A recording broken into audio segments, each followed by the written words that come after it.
This is quite the opponent to face for your first stream match. Yeah, that's got to be intimidating to come up against Paul on the other side, but he's also going to be confident in what he's done already. A 4-0 is a really impressive start to the day. You just got to keep that moving through one more really difficult opponent. All right, so let's see what happens here. Round 5 of the Louisville Regional Championships. Joey Woodring on the top of your screen. Arch Aladon Pelipper setting that rain core right from the start, compared to Paul Chua on the bottom of your screen with Incineroar and Amoonguss. Yeah.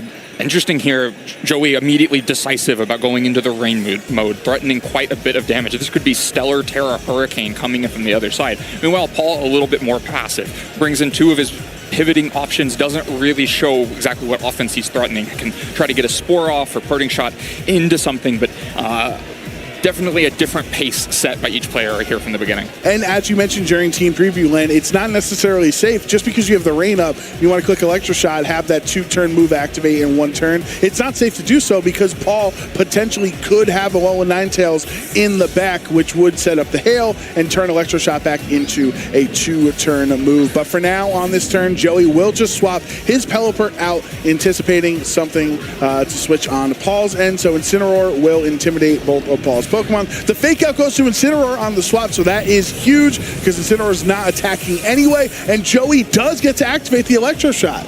Successfully gets the Electro Shot off, no Ninetales coming in. Pelipper dodges losing its Focus Sash and goes out to the Incineroar. Pretty strong turn so far for Joey. So that's a +1 special attack boost to Joey's Arch Aladon, but it does get put to sleep as this Amoonguss was not threatened whatsoever, and Arch Aladon has to stay asleep next turn. So Joey catches one thing with the Incineroar switch in, but I'm sure he would have rather had the Spore go into the safety goggles as Incineroar came in.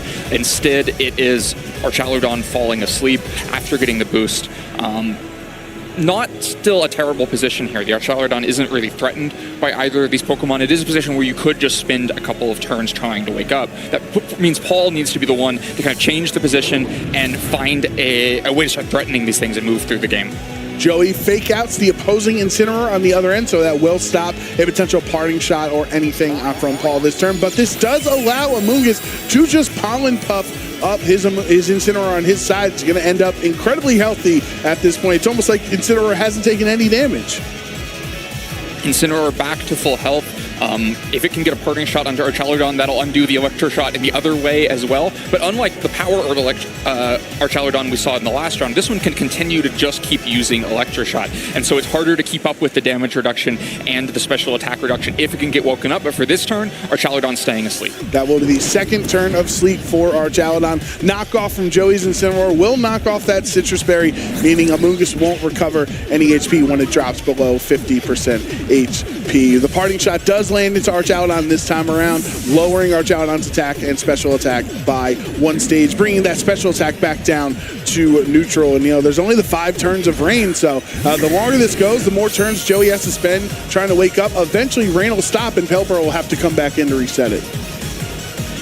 Luckily, Pelipper is there, ready to do that. Still has Focus Sash intact. Dragonite comes in a pretty strong position here, though. Already has the Intimidate and Fake Out gone from the other side, which sets up the multi-scale really well here. Of course, that just may incentivize Joey to get Incineroar off the field sooner to come in and try to be threatening the Dragonite that way. And then Dragonite not really threatened by the Arch Aladon as much on the other side because it is still got multi-scale intact and has the special attack dropped already. So this is not the same kind of risky position it might be otherwise for Dragonite up against Arch Aladon. And if you've been watching VGC for the past couple of seasons, anticipating a Choice Band, Inner Focus, Terra Normal, Extreme Speed Dragonite, that's not what Paul Chua's set is. It's Lumberry with a multi-scale, kind of a middling ground decision for this Dragonite, but as Len mentioned, won't be intimidated on this turn. Incineroar does swap into the Amoonguss position, so Paul still has not revealed that 4th Pokemon to Joey, crucially here in this game 1. Low Kick goes into Arch Aladon, which will give it a stamina boost to its defense here, but Joey getting all 3 turns of sleep on his Arch Aladon, really disastrous. Wanted to wake up and get a boost again from the Electro Shot, won't get that, and this Incineroar will Parting Shot out to safety. Arch Aladon gets the full sleep. The Dragonite gets pretty valuable damage on Arch Aladon, but things still look like they might be headed in Joey's favor. Gets the Incineroar back off the field after dropping Dragonite's attack 1 stage. That means, of course, that Incineroar can come in and reduce Dragonite's attack even further. Archaludon has gotten a defense boost. So that while that first low kick looked really big, a second low kick might actually look very small, which is going to put the onus for something else to do the damage to Archaludon, but that's not going to be Incineroar and Amoonguss either. So going to be down to most likely Paul's fourth Pokemon to find a way to start getting through this Archaludon, unless Dragonite can get out, get away from attack boost, and then kind of reset that way.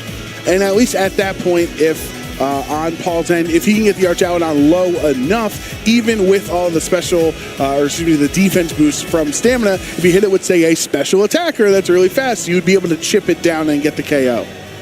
Meanwhile, Archaludon's damage is unlocked. It cannot sleep through one more turn. The Dragonite is looking a little bit more vulnerable now. Dragonite does swap here for Paul, so we'll be into the Amoonguss or that fourth to be revealed Pokemon. We have the benefit of knowing it is a Alolan Ninetales, but Joey does not have that information revealed yet. Archaludon finally waking up, as it is guaranteed to do so. Does not click Electro Shot. Instead, will Dragon Pulse into the Amoonguss switch in. There's the Ice Beam follow-up. Super effective for the KO. Critical hit. Amoonguss is down. Probably a critical hit that mattered. Joey there, probably not reading Amoonguss coming in, but just searching for the damage against Dragonite. Dragon Pulse plus Ice Beam would have been enough to pick up the KO on Dragonite. Instead, with the critical hit, it's enough damage to pick up the KO on Amoonguss. And that starts to simplify the game in Joey's favor. One less tool to be pivoting around, getting out of these Intimidates, trying to win the Weather War. There's a lot of reasons that Paul wants to switch in and out, and that's harder to do when you're down to 3 Pokemon. In a lot of these matchups that are going to go slowly, have so much pivoting, the first person to lose a Pokemon is at such a big disadvantage. And in this case, Joey's done it at pretty low cost. It's not like massive damage has built up on Joey's side of the field. It's just that 40% to Archaludon and a bunch of turns spent sleeping, but that's all in the past now. I do wonder on Joey's end, which do you value more? Do you value the Intimidate on a potential Incineroar switch in onto this multi-scale Dragonite so it does less damage? Or do you get the Rain from Pelipper on the switch in to immediately activate the Electro Shot? I think that's a really difficult decision as well, right? Because even if Pelipper comes in and gets the Rain, you might still take a Blizzard that's going to do a lot of damage to Pelipper. It wouldn't be that surprising if then Dragonite also is going out on the offensive. You just lost Pelipper on that turn, which could, maybe that's okay because Amoonguss is now gone. You don't have to try to preserve it to make sure you can get a Hurricane in the future, and so it's something you can be more risky with. But Incineroar always something that's really easy to just switch in. You don't care as much about its health bar, and it will take these attacks pretty well. Right, and it resists the Blizzard crucially here from this Alolan Ninetales. That's choice specs damage into the Incineroar, not doing a lot. Archaludon takes that pretty well, of course. Low kick follow-up, though, because of the prior stamina boost, it will be able to hang on in the red, just barely, and can respond with the Flash Cannon. No Focus Sash on Ninetales. That's a one-hit KO. Really a crucial turn. It took the Intimidate, it took the 2 stamina boosts, one from the low kick and one from the Blizzard, to make sure that relatively low base power low kick into Archaludon isn't enough damage to pick up the KO and gets the really important Flash Cannon, because now it's further simplified. Paul down to just 2 Pokemon. There is no pivoting left. And Paul sees the writing on the wall with no pivoting left. Has to just concede this game. Dragonite was going to get its attack stats slowly whittled down, and Porygon 2 was going to be so difficult to deal with. If you're getting these 2 Pokemon intimidated a bunch, then how do you ever deal with the Porygon 2? It's just, an Ice Beam or 2 away from starting to clean the game up. Yeah, I mean, Joey is able to endure the 3 turns of sleep. A lot of the times that might be very difficult for you if your most important Pokemon is staying asleep and not doing damage every turn. However, as you mentioned, Len, it was an Incineroar and a Amoonguss on the other side. It's not necessarily like the Archaludon was really that threatened while it was sleeping. Yeah, I think that was the problem. Paul really never presented the offense against the Archaludon. It was a very passive opening. Let Incineroar and Amoonguss spend a lot of time with mostly Incineroar and Amoonguss on the field. And I don't think we can have a repeat of that in Game 2. Paul's going to need to find some adjustment to deal with this Archaludon more quickly. And the challenging thing is, with the adjustment in Ninetales to not have the Focus Sash, while the choice specs can threaten a ton of damage from a Blizzard, it is still an AV. You're not going to one-hit KO this Archaludon, or even clean it up after the low kick like we saw in the previous game. And with no Focus Sash, you're always one Flash Cannon away from just losing the Ninetales. Maybe if the Terrestrialization is spent on Ninetales instead to try to make sure that you get 2 attacks off, you can keep up with the damage trading against Archaludon a little bit better. But I wouldn't be surprised to see maybe Garchomp come in as another big damage threat against Archaludon. You know, even if you've given up a stamina boost, Life Orb Stomping Tantrum is still going to do so much damage to Archaludon. Yeah, and I think one of the things with Alolan Ninetales that's kind of held it back, that Ice Fairy typing, which is great offensively because you hit a lot of things really strongly with Moonblast and Blizzard, is really tough defensively as a 4 times weak to steel attacks from this Archaludon with Flash Cannon. I think if you were to Terrasilize it into the Ghost typing, one, you block the Fake Out from potential Incineroar on the other end, but also this relatively frail Pokemon is now able to endure a Flash Cannon instead of just being, taking about 600% from her, or whatever it would actually take. Yeah, might still have to watch out for an Electro Shot. I don't know that, Cal, but it could do a chunk of damage. I think the other sneaky thing to watch out here that's a problem for Paul is just the Porygon 2 using Ice Beam. That game we saw it pick up a KO against Amoonguss. If that game had been played out instead of conceded, it would have eventually Ice Beamed the Dragonite. And if the adjustment you're looking at is something like Garchomp, well, that's another Ice Beam target. And it's, again, with damage mitigation coming in, like Intimidate from Incineroar, it's hard to deal with the Porygon 2 fast enough to not have to give up a couple of Ice Beams. And that's the beauty of Terrasilization. If you say, okay, well, Amoonguss is very much threatened by Ice Beam, all right, well, I'll Terrasilize into a Water type. Well, now you're weak to Electro Shot, right? So it feels like Joey has Amoonguss's name kind of in this matchup. We'll see how it plays out in Game 2, if Paul Chua can force a Game 3, or if Joey will win 2-0 for his first time on stream. We get the adjustment from Paul that I asked for. Garchomp's on the field and is immediately in its worst case scenario. This is probably why Paul didn't want to bring it in Game 1, because it immediately gets intimidated. Is facing an Ice Beam from the Porygon on the other side, can threaten a bunch of damage into that Incineroar, but that could also just be a Pelipper at any moment. And so, yeah, a rough start for Garchomp here. Garchomp is Terra Steel on Paul Chua's end compared to some of those Terra Ground versions, that variants that do a little bit more damage. Wants the defensive option of going from 4 times weak on the Ice Beam to resisting it as a Steel type. But the Amoonguss will swap in. Fake Out doesn't go into the Amoonguss slot. Instead, it will hit Paul Chua's Incineroar, meaning no attacks from Paul this turn, and Joey successfully setting up Trick Room. However, Amoonguss is the slowest Pokemon on the field, so for these Twisted Dimensions, Amoonguss, those spores are going to move first. Yeah, Garchomp escapes, gets us back to this relatively passive position with Amoonguss and Incineroar, but a position that feels a lot less passive when Trick Room is up and Amoonguss is going to be the first thing moving. Also feels less passive when Joey's Safety Goggles is already on the field. You don't have to worry about the Safety Goggles ending up in the Porygon 2 slot. You don't have to worry about the Porygon 2 protecting itself. The only way that Spore isn't going to land is if it's Amoonguss coming back into that slot.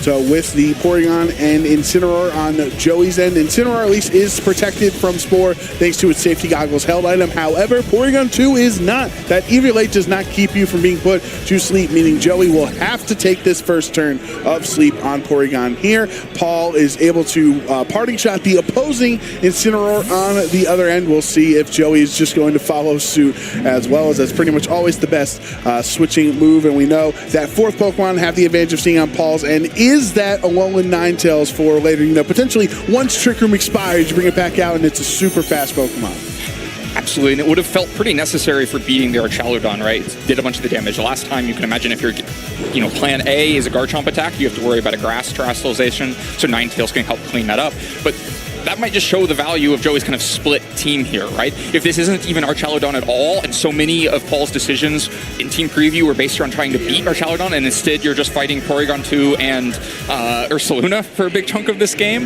then it's going to feel a lot worse, those decisions. Now you have to know your enemy, and if you're so focused on Archaludon, or your opponent's so focused on it, then maybe you just don't even bring it to the matchup. But Porygon 2 wakes up on this turn with an Ice Beam, no critical hit this time. It will do a little bit less damage. Here is the Parting Shot from Joey's Incineroar, lowering the attack of Garchomp on the switch in here. Porygon 2 could have just had an Ice Beam into Garchomp on that turn, but based on the targeting, you can see Joey's thoughts. This Spore is a problem while you're in Trick Room, and just trying to get damage onto Amoonguss is really valuable. And meanwhile, Garchomp, especially if you get the Parting Shot into it, isn't too huge of a damage threat, but it actually is still the Archaludon. Even with Trick Room going up, Archaludon is coming out of the back into what was already an Incineroar, so that Stomping Tantrum is going to do a lot of damage. Thanks to the Intimidate, it's not, or the Parting Shot is not looking like a 2-hit KO, but Still not a bad turn for Paul. Yeah, that is a lot of damage considering the Arch Outlaw. It didn't get set up yet. That's only one stamina boost too. So you'd imagine you follow up with the Stomping Tantrum on the next turn. You're going to bring Arch Outlaw down very low. And this is different than the last set we saw with, Life Dew and Hospitality as well to bring that health up. This Arch Outlaw, if it gets low, it's staying low. Yeah, there's Pollen Puff, could be the fourth Pokemon. That's the Pollen Puff from Amoonguss. If Amoonguss were the fourth Pokemon, is the only way that Archaludon could heal. In the meantime, the Amoonguss is a pretty dangerous threat here. When moving first could Spore either of these slots, but unlike the last time when the Spore successfully landed into Porygon, now Incineroar is lurking in the back. That safety goggles could come in into either slot, block a Spore, and intimidate Garchomp again. So Paul rather just to get the Regenerator, get Amoonguss back, and not try to play a guessing game of where it's safe to Spore right now. Yeah, that's what makes Paul such a great player. He doesn't want to opt into those mind games of where does Incineroar come onto the field. If I try to Spore one of the slots, and the answer is Incineroar also could not switch in sometimes, which is how Joey plays this turn out. Garchomp will protect itself from this Porygon 2 Ice Beam. That would have been disastrous to take that 4-time super effective attack, so you will be fine. Dragon Pulse from Archaludon into Incineroar does hardly any damage. Really so little damage into the Incineroar on the other side. Paul doesn't mind that turn. Now has Fake Out pressure. Could try to get Garchomp through a turn here, but of course Garchomp just so threatened by Ice Beam and Dragon Pulse on the other side. See that the Alolan Ninetales is the fourth Pokemon. Paul trying to decide when is the perfect time to break that out. Archaludon is already down to just a little bit over 50% HP remaining, but this Porygon 2 is still at full HP, so even if Trick Room expires, if you don't deal with the Porygon 2, you can just reset up the Trick Room again. Yeah, it's looking like Porygon 2 will just be at full health when this Trick Room expires. Paul could try to make a play to get Amoonguss on the field. Spore is one way to prevent Trick Room because of its negative priority. You could also try to get the Ninetales on the field to be threatening damage as Trick Room expires. But for now, Porygon 2 just out into the back. Incineroar is going to come in, get a pretty valuable Intimidate into both of these Pokemon. Yeah, Paul has two physical attackers on the field right now, so according to Joey's calculations, you just swap Incineroar in to intimidate both of those Pokemon, lowering their attack by one stage. Now the Garchomp will swap into Amoonguss. Amoonguss is even healthier now than it was thanks to that Regenerator ability, helping it recover HP when it's swapped out. Paul Chua with the technically double swap after this parting shot will connect, and he can bring his Garchomp back in safely to the other slots. The only attack this turn is going to be from an Archaludon. We did see Click Dragon Pulse last time around, but instead it's Body Press into a Poison type for no damage. Really strong turn from Paul there to reposition this field into a pretty big damage threat. Garchomp shifts from the right to the left, but also dodges -2 attack in the meantime. Of course, the fake out pressure from Joe is pretty meaningful here. You have to worry about fake out into Garchomp plus Dragon Pulse, right? It's not so easy to go out on the offense. Of course, Amoonguss has to worry that it could take a Flare Blitz from the other side, might be low enough to make that a serious threat. So a little bit of a volatile position here. Neither player probably has a perfectly safe move, and so you have to think about what risks you will accept, what Pokemon are maybe more disposable than others. Of course, Joey also still has that Porygon 2 at full health in the back. Really hard to see how that doesn't get a Trick Room when it wants to get a Trick Room, unless it's the Amoonguss suppressing it. Incineroar on Joey's end will swap out here into the Pelipper. Joey revealing Pelipper was the fourth Pokemon, and that was one thing I think really fascinating about this game was that Joey was waiting so long, as Paul has still not revealed the Alolan Ninetales, to reveal that Weather Setter, but Joey thinks it's the perfect time now as he can terrestrialize his Archaludon into a Grass type, make it immune to the Spore on Amoonguss's end, and with the rain, you do have access to the Electro Shot being one turn now. Stomping Tantrum misses on the Pelipper as a flying type, does no damage. Dragon Pulse, though, brings Garchomp down to 8 HP, and the Spore will not hit into the newly found Grass type Archaludon.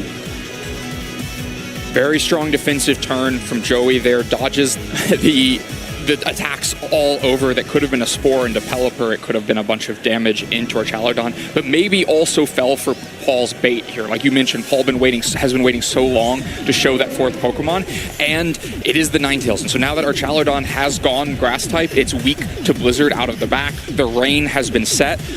I'm not sure Paul would have hated if Garchomp just went down there to give Ninetales a free way in. Instead, Garchomp's going to need to attack for turn, KO itself with Life Orb. But yeah, the Terrestrialization being being spent to create an ice weakness could come back and hurt Joey in the long run. But of course, Porygon 2, Incineroar a little bit less threatened by Blizzard. All right, Paul will bring Incineroar onto the Amoonguss position there. This 8 HP Garchomp probably not going to be able to stick around more than this turn since you get target down. So might as well go for a Dragon Claw on the way out, breaking Pelipper's Focus Sash. Go out on your own turns from your own Life Orb on the Garchomp, taking that 10% recoil, meaning this Hurricane has to hit into Incineroar, bringing it down pretty low there. But this is a resisted Flash Cannon, so Incineroar hangs on in the red. I think Paul gets away with one there. Incineroar could have easily gone down to maybe even Dragon Pulse, but definitely to Body Press alongside that Hurricane. But Joey fishing for Ninetales to be coming into that slot and probably didn't trust that Body Press plus Hurricane could pick up the KO or Hurricane could miss. And so instead Incineroar stays around. That could be pretty important because it gives those pivoting options stay there. As soon as you're down to 2 Pokemon on a team like Paul's, is so much more difficult to play. And now Ninetales has found its way onto the field. It's threatening so much damage against both of these Pokemon. The Focus Sash being broken really means that Pelipper needs to flee out to the back. It also needs to try to regain control of the weather. Both Pokemon in the back don't mind taking this Blizzard, though. I think that's going to be the key to Paul's strategy here. Is like, these two that are in front of you, these are vulnerable to Blizzard. It's clear how you beat these Pokemon. But where do you ever find the damage against the Porygon 2, against the Incineroar, especially once you lock into a move with Ninetales? If it does lock into an Ice move, it's not going to be able to just go into Moonblast instead and start dealing with this Incineroar that way.